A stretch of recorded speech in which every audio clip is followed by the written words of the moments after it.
Assalamualaikum warahmatullahi wabarakatuh. Kami dari kelompok PKWU yang berisikan Saya Angga Ramadhani dari kelas 11 IPS 1. Saya Marji Majri pertama dari IPS 1. Nama saya Muhammad Hendra Rahen Kanaya Putra dari 11 IPS 1. Saya Abdul Halim Opudewara dari kelas 11 IPS 1. Saya Dian Pandu Islami dari kelas IPS 1. Ini adalah sesi wawancara kami tentang pembudidayaan ikan dalam materi PKWU. Kali ini saya dan kelompok saya ingin mewawancarai salah satu pembudidaya ikan yang berada di Kecamatan Simpang 4, tepatnya di daerah Kuranji, dengan atas nama Pak Seno. Kali ini saya sudah berada di sini bersama Pak Seno, salah satu pembudidaya ikan.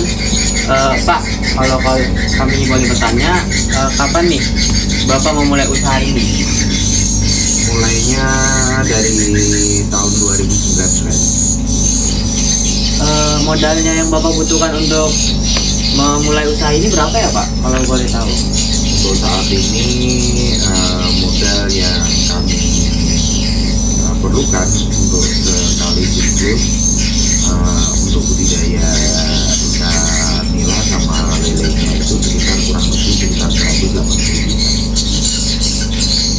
Selain lele nih Pak, ikan apa saja yang Bapak ternak di sini? Untuk saat ini kami main di dua komoditas, lele sama nila. Kalau boleh tahu nih Pak, omset Bapak dalam sekali panen itu berapa ya Pak? Kalau sekali panen itu dihitung satu siklus pembesaran, berarti selama 4 bulan panen itu kurang lebih sekitar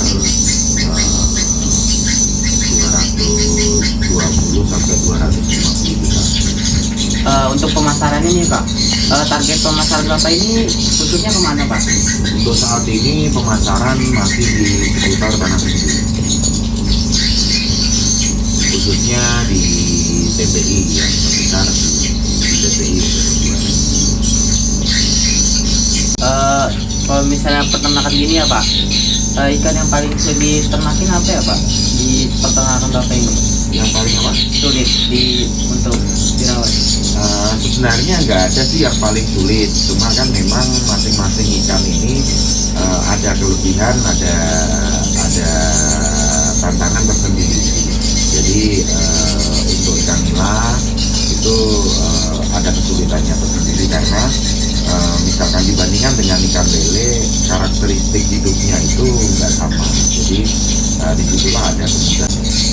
Untuk pakannya nih Pak, pakannya ini apa ya Pak untuk lele dan nila?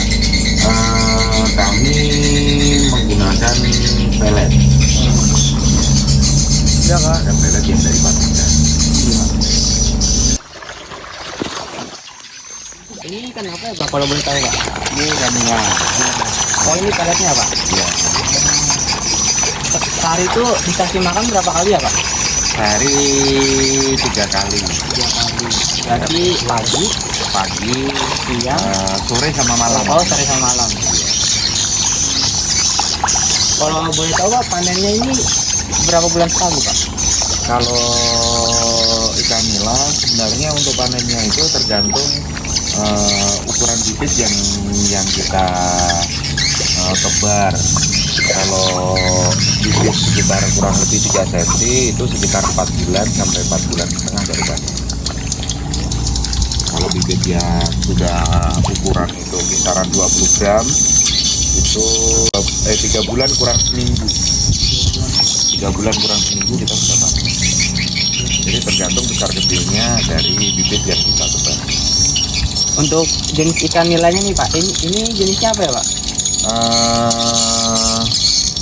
Kami menggunakan varietas ikan nila mandi angin.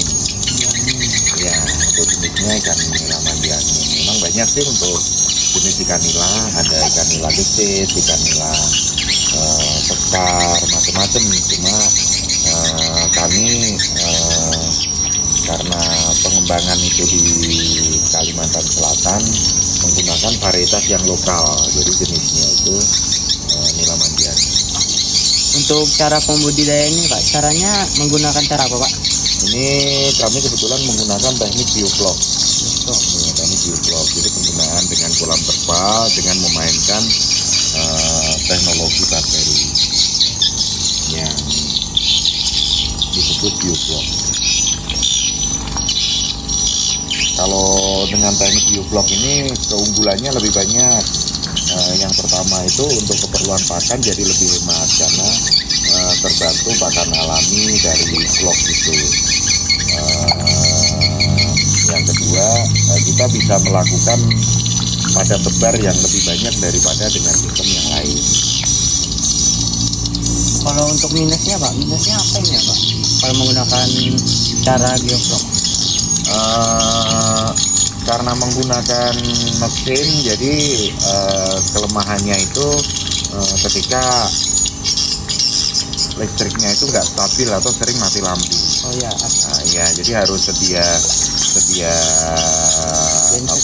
genset seperti itu. Jadi misalkan kita mungkin kebetulan pas lagi di luar rumah terjadi pemadaman listrik, nah itu yang bahayanya.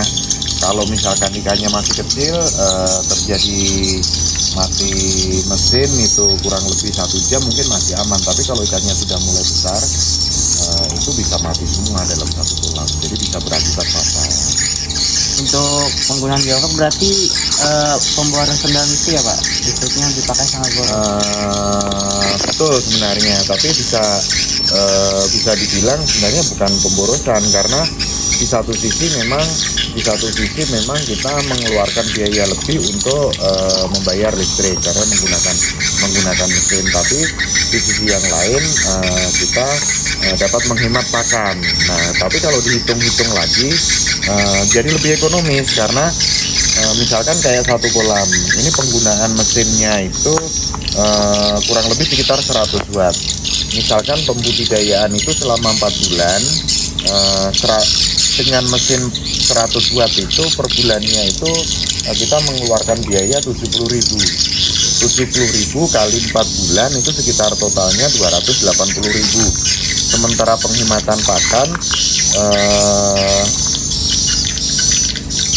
bahasanya itu SDR yang kita perlukan. SDR itu rasio habisnya pakan. Jadi misalkan gini, untuk 1 kilo daging yang dihasilkan dengan pola yang tradisional itu memerlukan pakan itu 1,5 kg bahkan sampai 1,8 kg. Tapi dengan teknik bioflok itu kita hanya memerlukan 1:1. Jadi penghematannya itu berapa persen ya? Mungkin sekitar 50%-an lebih. Sementara misalkan satu kolam itu hasilnya 100 kilo, penghematannya pakan itu bisa sampai 50 kilo. Sementara harga pakan 13.000 kali 50 kilo berarti ada 750.000. Jadi malah kita sebenarnya kalau dihitung dikuruskan rupiahnya per 100 kilo panen ikan dengan sistem bioflok itu kita malah